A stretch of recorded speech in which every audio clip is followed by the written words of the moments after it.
So friends, हम इस video में पढ़ेंगे, हम ऑर्डिनरी डिफरेंशियल इक्वेशन तो पढ़ ही रहे हैं, हम इस वीडियो में पढ़ेंगे CF और PI के बारे में। तो जैसे हमारी मान लो जैसे second order linear differential equation with constant coefficient जो है वो ये वाली है। तो जैसे इसमें इसमें वाई डबल डैश का कोफिशिएंट 1 है, वाई एक सेकेंड वाई डैश का कोफिशिएंट जो है वो A है, वाई का B है। तो हम यहाँ से ना ऑक्सिलरी इक्वेशन बनाते हैं। जैसे यहाँ पे हमने बनाई m² plus AM plus B equals to 0। फिर ये ऑक्सिलरी इक्वेशन जो है ये दो ऑर्डर की इक्वेशन है, तो इसके दो ही रूट आएंगे। तो अगर इसके दोनों रूट m1 m2 हमने इसके रूट मान ली, अगर इसके दोनों रूट अलग अलग आए हैं, जैसे कि m1 की वैल्यू 1 और m2 की 2 एग्जाम्पल के तौर पे, तो हमारा जो CF होता है वो होता है y equals to C1 e की power m1x plus C2 e की पावर m2x।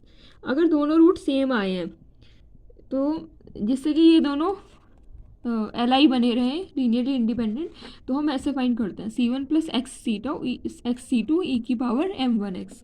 वहाँ पे जो रूट होता है ना m1 इक्वल्स टू m2 दोनों सेम ही होते हैं।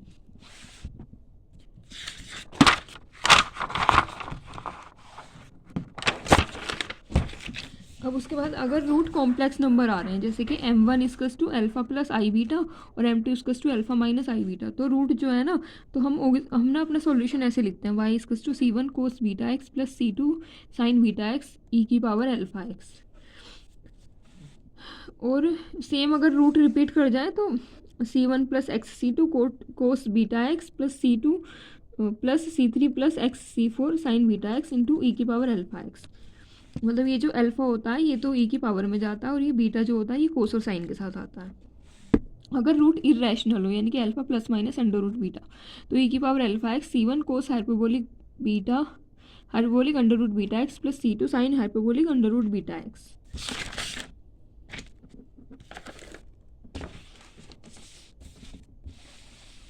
और ये जो हमारी इक्वेशन है यहाँ पे y double dash plus AY dash plus BY equals to 0, ऐसी इक्वेशन में केवल हम CF फाइंड करते हैं, means complementary function. PI find नहीं करते हैं। PI हम जब फाइंड करते हैं जब यहाँ पे कुछ वेरिएबल होता है, जैसे कि कोई फंक्शन होता है x का, जैसे कि क्योंकि हमारे यहाँ पे इंडिपेंडेंट वेरिएबल x से डिपेंडेंट y है, तो यहाँ x का कोई फंक्शन होगा x² x³ sine x cos x। तो PI निकालने के भी अपने अलग अलग तरीके हैं। CF निकालने के तो बस यही तरीके हैं, इससे ज़्यादा नहीं है।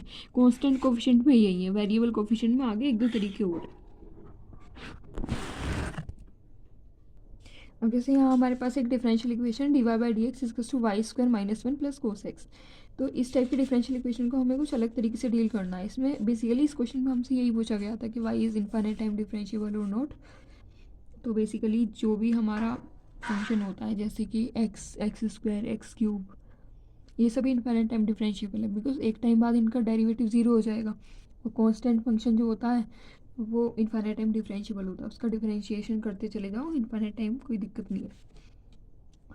तो जैसे यहाँ पे देखते हैं, यहाँ पे हमने एक बार डेरिवेटिव किया, y0 इक्वल्स टू 0 को यूज़ किया, फिर दोबारा डेरिवेटिव किया, तिबारा किया, तो हम करते जा रहे हैं, हमें नीदर मैक्सिमा मिनिमा कुछ नहीं मिल रहा है हमें, क्योंकि हम बार बार डेरिवेटिव करते जा रहे हैं और वाई डबल डैश जो है वो 0 आए जा रहा है। तो नीदर है मैक्सिमा नोर मिनिमा, और ये इनफाइनाइट टाइम डिफरेंशिएबल है। एनीवे, अब एक कोशी इक्वेशन होती है। कोशी इक्वेशन क्या होती है? वो बेसिकली वेरिएबल कोफिशिएंट के लिए होती है। PI के मेथड तो हम बाद में देख लेंगे, पहले कोशी को देख लेते हैं। जैसे कि A0 x² d2y/dx2 plus A1 x dy/dx plus A2 y equals to 0। तो यहाँ पे ये कोफिशिएंट जो है ना, ये तो कांस्टेंट है और ये वेरिएबल है। ये कांस्टेंट है, ये वेरिएबल है, ये कांस्टेंट है। यहाँ पे डबल डेरिवेटिव के साथ x² मल्टीप्लाई है, यहाँ पे सिंगल डेरिवेटिव के साथ x की मल्टीप्लाई है। तो उस केस में क्या होता है? उस केस में ना हम जो कैपिटल D होता है वो तो शो करते हैं d/dx को, यानी कि differentiation with respect to x। और जो D1 होता है वो होता है d/dz। हम अपनी तरफ से नया वेरिएबल इंट्रोड्यूस करते हैं z। तो z equals to log x लेते हैं। अगर z equals to log x तो x इक्वल्स टू e की पावर z। और हम यहाँ कुछ अलग तरीके से डिफाइन करते हैं, जैसे देखिए ये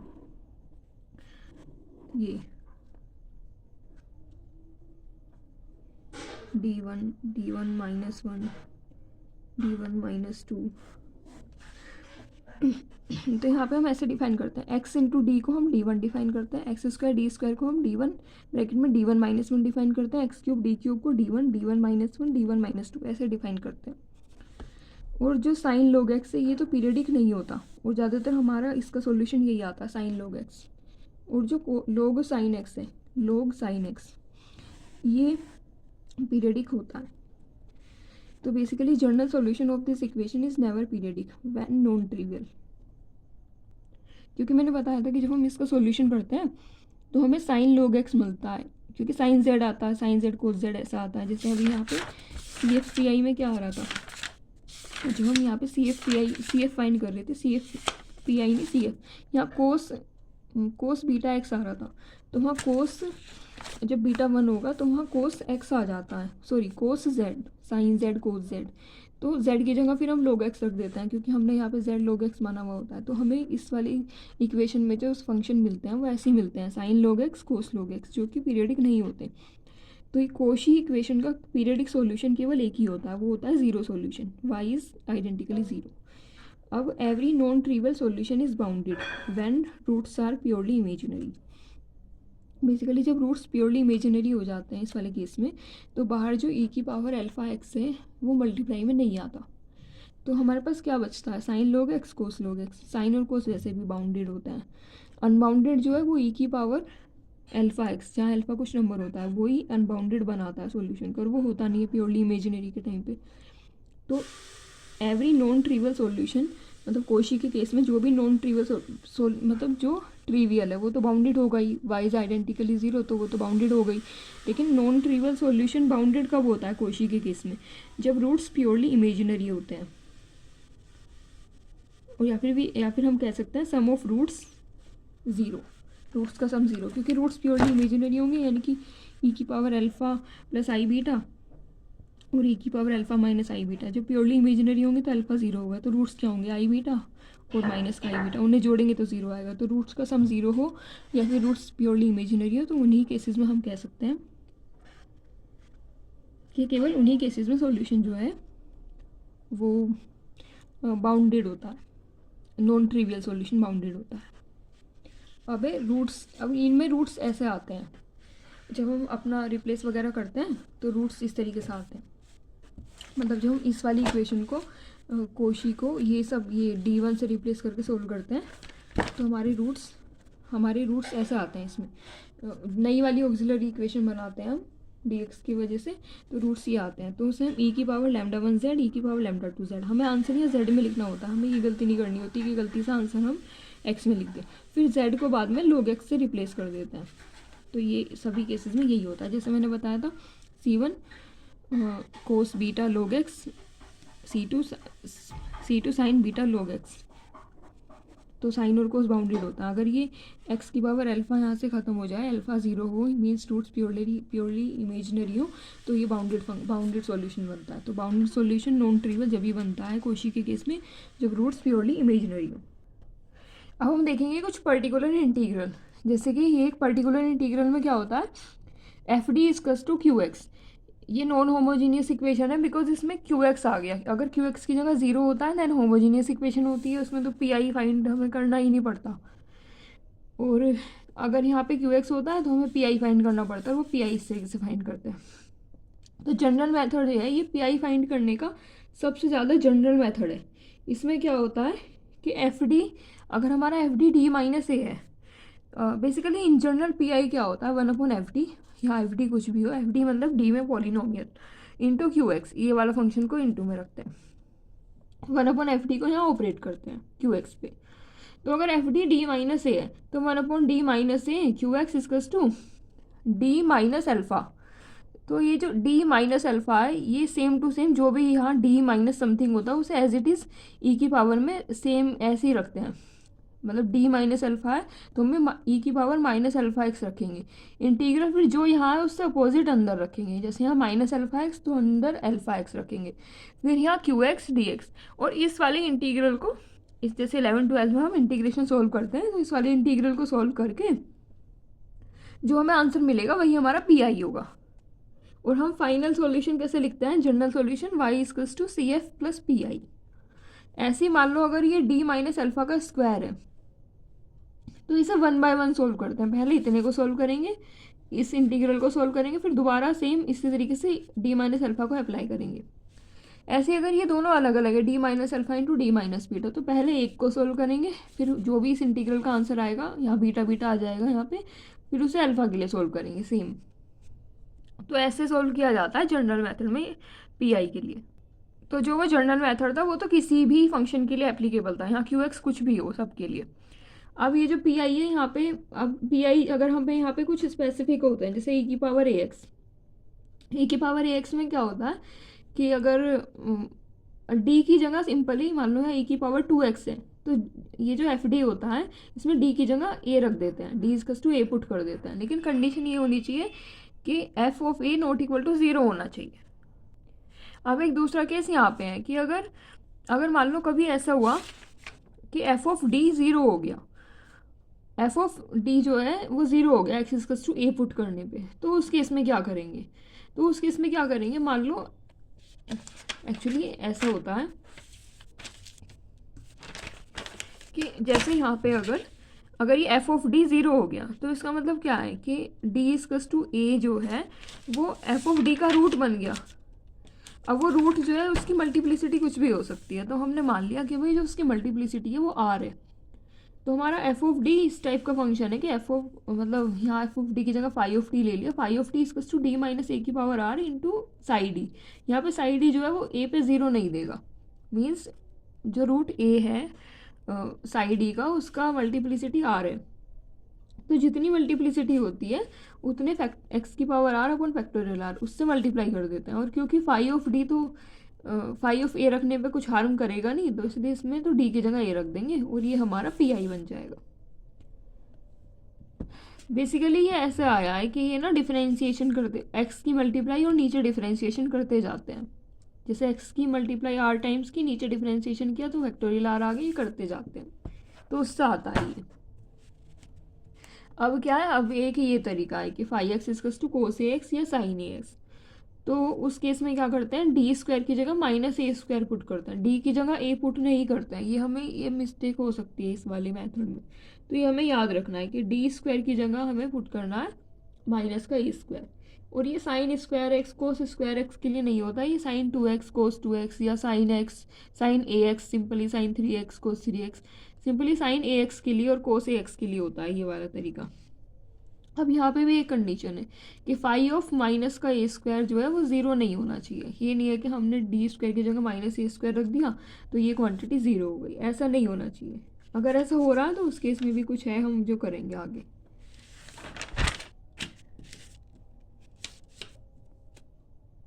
तो बेसिकली ये जो ये मैं भी बता रही थी, अगर ये ऐसा होगा कि अगर ये 0 होगा तो रिपीटेड प्रोसेस में हम ऊपर x की मल्टीप्लाई करते जाएंगे और नीचे डिफ्रेंशिएशन करते जाएंगे।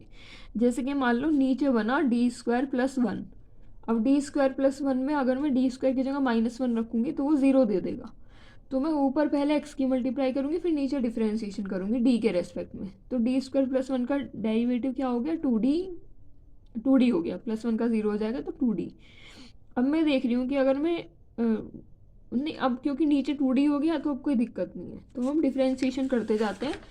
अब मान लो मैंने डिफ्रेंशिएशन 4 बार किया तो x की पावर 4 और अपोन में फैक्टोरियल 4 ऐसे करके कुछ बन जाता है। बस फंडा इसका यही है, इसका कोई ऐसा फॉर्मूला याद करने की ज़रूरत नहीं है कि जब भी फेल वाला केस आए तो ऊपर एक बार x की मल्टीप्लाई करेंगे तो नीचे एक बार d के रेस्पेक्ट में डेरिवेटिव करेंगे, ऊपर 2 बार एक बार और x की मल्टीप्लाई करेंगे, नीचे एक बार और डेरिवेटिव करेंगे d के रेस्पेक्ट में। अब अगर हमारा फाई एक्स एक्स की पावर m है तो अगर फाई एक्स हमारा पॉलिनोमियल है, जैसे कि x की पावर 3, x की पावर 4, x की पावर m या x की पावर 1/2 कुछ भी है, यहाँ पे फाई एक्स पॉलिनोमियल ही नहीं बेसिकली रैशनल फंक्शन भी है, x की पावर समथिंग एल्जेब्राइक फंक्शन है मतलब। तो उस केस में क्या करेंगे, तो उस केस में जो तरीका ये है कि we bring lowest degree term outside and we use binomial expansion. Basically binomial ही इसमें इस्तेमाल किया जाता है। तो हमें बाइनोमियल इस्तेमाल करने के लिए बाइनोमियल के कुछ फॉर्मूले भी याद होने चाहिए, जैसे कि 1 - x की पावर -1 ये सब प्लस के होते हैं, मीन्स 1 माइनस एक्स की power whole power -1 equals to 1 plus X square plus X cube and so on. ऐसे 1 प्लस एक्स की power -1 1 minus X plus X square minus X cube plus ऐसे करके। और बाकी ये सारे फॉर्मूले जो हैं, जैसे 1 माइनस एक्स का पावर -2, तो ये बना है इस वाले के डिफ्रेंसिएशन से, इसके तो इसके डिफ्रेंसिएशन से बना है। तो ये मतलब ऐसे करके हम इस वाली पूरी इक्वेशन का डिफ्रेंसिएशन कर देंगे। जैसे इसका करा तो 1 का 0 हो गया, इसका 1 हो गया, इसका 2x हो गया, 3x स्क्वायर हो गया, ऐसे हो गया। ऐसे लॉग के फॉर्मूले भी हम फाइंड कर सकते हैं, इनका इंटीग्रल करके। इस वाले का इंटीग्रल करेंगे तो log 1 प्लस एक्स का आ जाएगा, इस वाले का इंटीग्रल करेंगे तो log 1 माइनस एक्स का आ जाएगा। नहीं भी आता तो भी काम चल जाएगा। वैसे तो log 1 प्लस एक्स होता है, अल्टरनेटिव चलता है x minus x square by 2 plus X cube by 3 ऐसे। और log 1 माइनस एक्स होता है, ये सारे ही माइनस के, each and every term minus की हो जाती है इस केस में।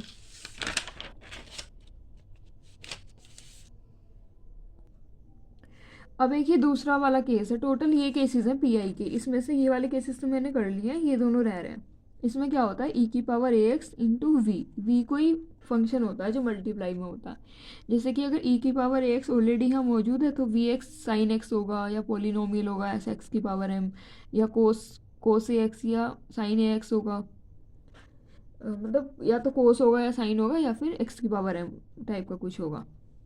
ऐसे ही जब साइन ए एक्स के साथ वी मल्टीप्लाई होगा या कोस ए एक्स के साथ वी मल्टीप्लाई होगा, तो उस टाइम पे वी जो होगा ना, वो या तो ई की पावर ए एक्स टाइप का होगा या फिर एक्स की पावर एम टाइप का होगा, ऐसा कुछ होगा। तो उसका यहाँ पे मेथड बता रहे हैं कि उसको कैसे सोल्व करेंगे। तो जैसे 1/FD, मान लो जैसे हमारा जो क्यू है वो है ई की power A X into V X. अब यहाँ वी एक्स कोई नॉन फंक्शन है, एक्स का कोई जानता हुआ फंक्शन, या तो साइन एक्स है या कोस एक्स या एक्स है। तो इसके बाद हम क्या करते हैं, इसमें ई की पावर ए एक्स को इसके आगे ले लेते हैं 1/FD के आगे। यहाँ पे ई की पावर ए एक्स आ जाएगा और डी को हम रिप्लेस करेंगे डी प्लस ए के साथ। और अब 1/FD प्लस ए को वी एक्स के साथ ऑपरेट करेंगे। और वी एक्स जो है नॉन फंक्शन है, या तो साइन है या कोस है या फिर एक्स है, एक्स की पावर समथिंग कुछ। तो उस केस में क्या होगा, इस केस में जब हम ऐसे रिप्लेस करेंगे तो अब इसको तो ऑपरेट करना हम जानते हैं अपने मेथड से। सेम ऐसे अगर क्यू एक्स हमारी ये है एक्स इंटू वी एक्स। अब यहाँ वी एक्स एक्स के अलावा पोलिनोमियल के अलावा कुछ हो सकता है, जैसे कि sine x cos x e की पावर ए एक्स, और यहाँ पे ये एक्स ही होना चाहिए, ये बेसिकली एक्स होना चाहिए। तो उस केस में हम क्या करते हैं, उस केस में हम ये वाला मेथड लगाते हैं। जैसे हम डिफरेंशिएशन करते हैं ना, डिफरेंशिएशन में हम क्या करते हैं, पहला फंक्शन ऐसे ही, दूसरे का derivative 1/FD we x plus, अब यहाँ पे दूसरा ऐसे ही V x D by D of 1/FD। ये थोड़ा सा यहाँ पे चेंज है, ये थोड़ा अलग है, D by D D into 1/FD। तो इसका जो डिफरेंशिएशन करेंगे ना वो डी के रेस्पेक्ट में करेंगे। हम इसका एग्जाम्पल देख लेते हैं एक बार। अब यहाँ पे एक इम्पोर्टेंट चीज़ है कि ए की पावर log b ई बेस पे, तो वो बी की पावर log a के इक्वल होता है। मतलब ये दोनों नंबर इंटरचेंज हो जाते हैं अगर ये दोनों पॉजिटिव हैं। तो यहाँ पॉजिटिव होना दोनों का बहुत ज़रूरी है। इसको हम प्रूफ भी कर सकते हैं इजीली, दोनों साइड log लेके, और इजीली ये हो जाएगा।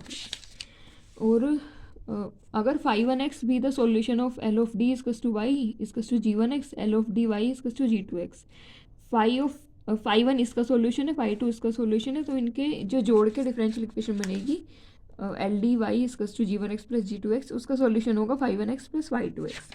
सिंपली सॉल्यूशन ऐड हो जाएंगे। अब यहाँ पे एक मेथड पढ़ेंगे हम, method of variation of parameter. तो method of variation of parameter कब लगाया जाता है, जब हमारे पास सी एफ फाइंड करने का कोई तरीका नहीं होता, हमें पता नहीं होता कि हम सी एफ को कैसे फाइंड करें। तो उस टाइम पे हम लगाते हैं method of variation of parameter. तो उसके लिए हम क्या करेंगे, बेसिकली ये जो method of variation of parameter होता है, ये सी एफ नहीं पी आई फाइंड करने का मेथड होता है।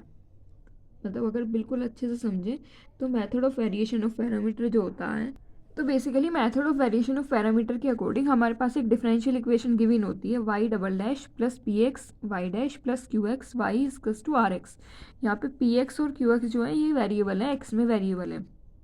वैसे तो हमने वेरिएबल कोफिशिएंट के लिए हमने की थी कोशी, पर उसमें ये वेरिएबल फिक्स होते थे। वाई डबल डैश के साथ एक्स स्क्वायर होता था, वाई डैश के साथ एक्स होता था, क्यू वाई के साथ कुछ नहीं होता था, ये कांस्टेंट होता था। बट एक्चुअली अभी ऐसा नहीं है, यहाँ पे कुछ और फंक्शन भी आ सकते हैं। तो उस केस में हम सिचुएशन को कैसे डील करेंगे वो हम देख रहे हैं। तो यहाँ पे बेसिकली हो क्या रहा है, सबसे पहले हम क्या करेंगे, इस इक्वेशन का होमोजीनियस पार्ट लेंगे। मींस हम ये जो इक्वेशन है इसके कोरस्पॉन्डिंग जो होमोजीनियस इक्वेशन है Y double dash X plus P X Y dash plus Q X Y equals to 0, इसका हमें सी एफ और पी आई पता होना चाहिए। सॉरी सी एफ, इसका केवल सी एफ, इसके सी एफ आएंगे क्योंकि ये 2 डिग्री की डिफरेंशियल इक्वेशन है, तो इसके दो आएंगे सी एफ, मतलब सी एफ में 2 फंक्शन आएंगे, यू और वी, 2 एल आई फंक्शन आएंगे। तो वो जो 2 एल आई फंक्शन है यू और वी, अगर उन 2 एल आई फंक्शन को हम ए और कैपिटल वी से मल्टीप्लाई करके लिखें, means Y equals to A U plus B V, तो ये जो सॉल्यूशन बनेगा ये इस वाली डिफरेंशियल इक्वेशन का सॉल्यूशन बनेगा। अब हमारे पास जो सबसे मेन काम है वो ये है कि ये ए और बी को कैसे फाइंड किया जाए। तो ए और बी को फाइंड करने का हमारे पास तरीका है, Y equals to A U plus B V, तो ए के साथ वी का और बी के साथ यू का, ऐसे हम लेंगे ए डैश इक्वल्स टू माइनस का वी, एक ए जो है उसके लिए माइनस लेंगे, बी के लिए प्लस लेंगे, तो ए डैश इक्वल्स टू माइनस का वी आर अपॉन में रोन्स्किन ऑफ यू वी, और बी डैश जो है यू आर अपॉन में रोन्स्किन ऑफ यू वी। ये वाला आर, ये जो आर है ये वाला आर है जो इस कस्ट में गिवन है डिफरेंशियल इक्वेशन में, क्योंकि हम पी आई तो यूज़ करने, पी आई फाइंड करने के लिए तो इसी की हेल्प लेते हैं। तो अगर हम ए डैश इक्वल्स टू ये है, फिर आफ्टर इंटीग्रेटिंग ऐड C1 और C2, मतलब इनका इंटीग्रल करेंगे पहले हम। बेसिकली ये पूरी टर्म x की आएगी, ये भी पूरी टर्म x की आएगी, इसका इंटीग्रल करेंगे x के रेस्पेक्ट में। x के रेस्पेक्ट में इंटीग्रल करने के बाद हमें a और b मिलेगा। जो हमें यहाँ से a और b मिलेगा तो उसे simply y equals to A U plus B V में रख के हमें आंसर मिल जाएगा। और C1 C2 ऐड करेंगे, मीन्स इसमें C1 ऐड करेंगे, इसमें C2 ऐड करेंगे। C1 C2 ऐड करने के पीछे रीज़न ये है कि जब इसमें C1 मल्टीप्लाई होगा तो हमारी ये वाली फॉर्म बनेगी C1U प्लस C2V, ये CF बनता है और ये वाला पोर्शन PI बनता है। तो CF प्लस PI वाला फॉर्म का हमारा सॉल्यूशन बन जाएगा, तो इसलिए हमें कांस्टेंट ऐड करना है। अब सारी बात यह है कि अब U और V कैसे फाइंड करेंगे अब। तो अब U और V दूसरे मेथड से फाइंड करेंगे। PI वो हमें जो CF फाइंड करना है इसके कोरस्पॉन्डिंग होमोजेनियस डिफरेंशियल इक्वेशन का, वो हम दूसरे मेथड से फाइंड करेंगे। उसके लिए भी मैं मेथड बताऊंगी, लेकिन पहले हमें ये जो ये वाला मेथड है और वेरिएशन ऑफ पैरामीटर, इसके बारे में 2-3 बातें देख लेते हैं। जैसे कि वेरिएशन ऑफ पैरामीटर हम जब भी अप्लाई करेंगे जब वाई डबल डैश का कोफिशिएंट यहाँ 1 होगा, यहाँ मल्टीप्लाई में 1 होगा। अगर 1 नहीं है तो हम डिवाइड करके 1 बना लेंगे। सपोज यहाँ पे 3 है तो पूरी इक्वेशन को 3 से डिवाइड करके 1 बना लेंगे। यहाँ पे ये कोफिशिएंट 1 हो जाए, 1 होना चाहिए डिफरेंशियल इक्वेशन का। तब तो हम method of variation of parameter apply करेंगे। एक तो मेन चीज़ ये, दूसरी मेन चीज़ ये कि a dash u plus b dash v equals to 0, a dash u dash plus b dash v dash equals to are x, क्योंकि इन इक्वेशन में यू का डेरिवेटिव एक बार हुआ है, यू और वी का डेरिवेटिव। तो यू और वी जो है वो तो चाहे 1 टाइम डिफरेंशिएबल हो चाहे 2 बार डिफरेंशिएबल ना भी हो, इससे कोई फ़र्क नहीं पड़ेगा। ये इस वाले क्वेश्चन की मेन सॉरी यू डैश भी हुआ इक्वेशन के अंदर। तो बेसिकली हाँ, यू और वी क्योंकि उसके होमोजेनियस पार्ट के सॉल्यूशन है, तो यू और वी दोनों को डबल टाइम डिफरेंशिएबल होना जरूरी है।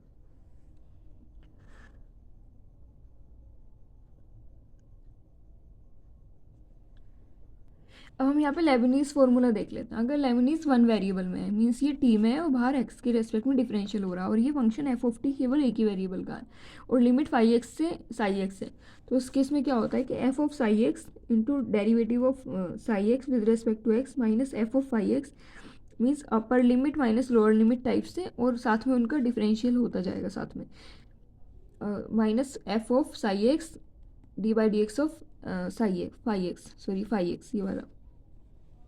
अगर ये 2 वेरिएबल में तो ये वाला हिस्सा तो सेम रहता है, ये काम तो हम सेम करते हैं, बस हम क्या करते हैं जो दूसरा वेरिएबल होता है टी की जगह हम ये वाली चीज़ें रखते हैं, फाई एक्स और साई एक्स, अपर limit minus lower limit, derivative भी उनके होते हैं। लेकिन एक चीज़ एक्स्ट्रा होती है कि ये जो ये होता है ये वाला टर्म, मतलब ये एफ एक्स टी हम बाहर से एक्स के रेस्पेक्ट में डेरिवेटिव कर रहे हैं, तो इसका पार्शियल डेरिवेटिव अंदर करके रखते हैं, del by del X of F X T D T, ये इसमें एक्स्ट्रा होता है।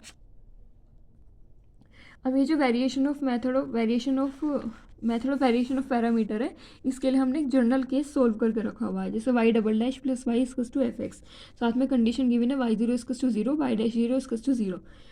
तो पहले इसका सी एफ फाइंड किया, फिर सी एफ फाइंड करने के बाद इसका पी आई फाइंड किया। तो सी एफ के बाद जब इसका पी आई फाइंड किया तो ये ऐसे सोल्व होकर फाइनली जो आया, क्योंकि हमें ये देखना है y x equals to zero से x limit sine x minus t f t D t. यहाँ पे एफ टी क्या है, यहाँ पे एफ टी वो है जो एफ एक्स है, बस एक्स की जगह टी रख देंगे।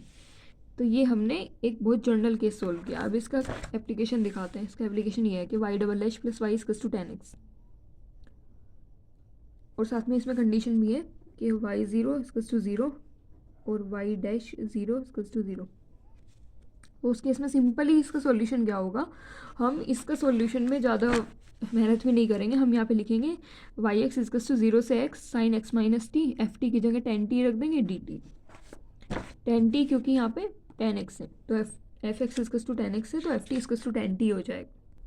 अब हम थोड़ा सा डिस्कशन करते हैं कि अगर जैसे हमने जो method of variation of parameter जो हमने पढ़ा, उसमें हमें u और v फाइंड करना था। तो u और v जो फाइंड करने हैं वो हमें किस तरीके से फाइंड करने हैं, तो ये है u और v फाइंड करने के उसके सी एफ के जो दो सॉल्यूशन है उसे फाइंड करने का तरीका, Y double dash plus P X Y dash plus Q X Y equals to zero. तो इसमें क्या करते हैं, इसमें बेसिकली हम अपनी तरफ से मानते हैं, पहले हम मानते हैं कि माना इसके सॉल्यूशन है x e की पावर mx। तो अगर ये इसका सॉल्यूशन इसको सेटिस्फाई करेगा, इसको सेटिस्फाई करने के बाद हमारे पास ये इक्वेशन बन के आई M square plus M P X plus Q X equals to zero. और ये इजीली हम देख सकते हैं भाई, e की पावर एम एक्स का डेरिवेटिव करेंगे 2 बार तो यहाँ एम स्क्वायर आएगा, और e की पावर एम एक्स एक बार करेंगे तो m आएगा e की power M x P x, फिर एक बार करेंगे तो क्यू एक्स ई की power M x equals to zero. E की पावर एम एक्स पूरे में से कांस्टेंट ले लेंगे तो M square plus M P X plus Q X equals to zero. अब ये जो इक्वल्स टू ज़ीरो है, यहाँ पे बारी बारी से m, अगर m बराबर 1 के लिए कंडीशन ये बन जाएगी, तो उसके अगर m बराबर 1 के लिए अगर ये वाली differential equation m equals to 1 के लिए अगर ये डिफरेंशियल इक्वेशन इस चीज़ को सेटिस्फाई कर रही है कि 1 plus P plus Q equals to zero, तो इसके सी एफ में 2 सॉल्यूशन आएंगे। तो इसके सी एफ का एक सॉल्यूशन बन जाएगा e की पावर x, क्योंकि ये m बराबर 1 के लिए सेटिस्फाई कर रही है। ऐसे अगर m इक्वल्स टू -1 के लिए इसमें रखा जाए तो क्या आएगा, 1 minus P plus Q equals to zero. अगर ये डिफरेंशियल इक्वेशन इसको सेटिस्फाई कर रही है तो हम मान लेंगे कि let y equals to e की पावर -x इसका एक सॉल्यूशन है। ऐसे करके मानिए, ठीक है। अब उसके बाद अगर x raise to the power m इसका सॉल्यूशन है, हम ये 2 ही केस लेंगे यहाँ पे। एक तो हमने e की पावर x वाला ले लिया, एक ये वाला लेंगे। तो अगर x की पावर m इसका सॉल्यूशन है तो वो इसको सेटिस्फाई करेगा। इसको सेटिस्फाई करा बाई मतलब सिंपली डेरिवेटिव लगाया, जैसे x की पावर n का डेरिवेटिव होता है n x की पावर n माइनस 1, उससे x की पावर m माइनस 2 तो कॉमन आ गया, अंदर ये बच गया m minus 1 plus M x P X plus Q X X square equals to zero. अब ये तो ज़ीरो हो नहीं सकता, क्योंकि हम ज़ीरो थोड़ा ना सॉल्यूशन मानेंगे, x की पावर ज़ीरो की पावर m थोड़ा ना सॉल्यूशन मानेंगे, तो ये तो ज़ीरो है नहीं, तो ये वाली टर्म ज़ीरो है। तो हमें x की पावर m अगर हमारी इस डिफरेंशियल इक्वेशन का सॉल्यूशन है तो हमें मिला m into M minus 1 plus M X plus P X M X into P X plus Q X into X square equals to zero. हमें यहाँ से ये वाली कंडीशन मिली, ठीक है। अब उसके बाद तो हमारे यहाँ से ये वाले केस बनी Y double dash plus P X Y dash plus Q X Y equals to zero. तो इसका एक सॉल्यूशन हुआ e की पावर एम एक्स, एक सॉल्यूशन हुआ x की पावर m। अगर e की पावर एम एक्स इसका सॉल्यूशन है तो अगर याद करने की ज़रूरत भी नहीं है, हम धीरे से रख के देख लेंगे यहाँ पे कि यहाँ से एम स्क्वायर मिल जाएगा 2 बार डेरिवेटिव करने पे, यहाँ से m मिल जाएगा तो एम स्क्वायर प्लस m और प्लस q, और e की पावर एम एक्स को सब में से कॉमन ले लेंगे तो ये कंडीशन बन जाएगी। इसको याद करने की भी ऐसी कोई ज़रूरत नहीं है। x की पावर m में क्या होगा, यहाँ 2 बार डेरिवेटिव होगा क्योंकि इसका, तो m इंटू एम माइनस 1, फिर यहाँ पे एक बार डेरिवेटिव होगा तो m होगा, फिर यहाँ पे डेरिवेटिव होगा नहीं, x की पावर m रखेंगे, फिर x की पावर m माइनस 2 को कॉमन लेंगे तो ये बच जाएगा। ये हमें आराम से दिख जाएगा, हमें बहुत ज़्यादा कैलकुलेशन के बारे में सोचने की ज़रूरत नहीं है। बट क्वेश्चन करते टाइम हमें थोड़ा सोचने की ज़रूरत है कि m बराबर 1 रखने पे क्या ये सेटिस्फाई हो रहा है या नहीं, और वो नॉर्मली आई थिंक प्रैक्टिस के साथ क्वेश्चन में दिख भी जाएगा। तो ये जो हमने अभी पहले तरीका किया, इसके अकॉर्डिंग हमें सी एफ का एक पार्ट तो मिल जाएगा। वो जो सी एम का एक पार्ट होगा वो गैस वर्क से हमें मिलेगा, या तो ई की पावर एम एक्स होगा या एक्स की पावर एम होगा। अगर दोनों ही वहाँ से मिल गए तो अच्छी बात है, एक ई की पावर एक्स मिल गया सपोज, एक एक्स की पावर एम मिल गया तो भी ठीक है। लेकिन अगर वहाँ से केवल एक मिल पाया हमें, तो दूसरा कैसे फाइंड करें, सी एफ का दूसरा पार्ट, उसके लिए ये वाला तरीका है कि y equals to 5x b it's one non trivial solution. ये हमने एक तो उस वाले गैस वर्क से फाइंड कर लिया। अब दूसरा सोल्यूशन, दूसरा जो पार्ट है सी एफ का, वो कैसे फाइंड करें, तो वो हम ऐसे फाइंड करेंगे कि y equals to 5x into u x. 5x तो हमारा नॉन है, जो हमने पहले वाले अभी जो मैंने दोनों मेथड बताए, ई की पावर एम एक्स और एक्स की पावर एम, उससे हम 5x फाइंड कर लेंगे। लेकिन इस यू एक्स को कैसे फाइंड करेंगे, तो इस यू एक्स को फाइंड करने का ये फॉर्मूला है। इस यू एक्स को ऐसे फाइंड करेंगे, u x equals to c one, यहाँ सी वन कोई कॉन्स्टेंट है, इंटीग्रल 1 ऑफ 5x², 5x जो नॉन क्वेश्चन अभी हमने नॉन जो गैस वर्क से फाइंड किया था वो, इंटू ई की पावर में integral minus p x d x. ये पी एक्स ये वाला है डिफरेंशियल इक्वेशन में जो यहाँ लिखा है, minus p x d x into d x plus c two, ये फॉर्मूला है। तो सी एफ पी आई में बस हम इतना ही करेंगे, और आई होप इतना ही मोर देन सफिशेंट है। इतने से ही क्वेश्चन बनना होगा पेपर में, तो बन जाएगा। वैसे दो मेथड और भी हैं, बट वो मुझे खुद भी नहीं आते।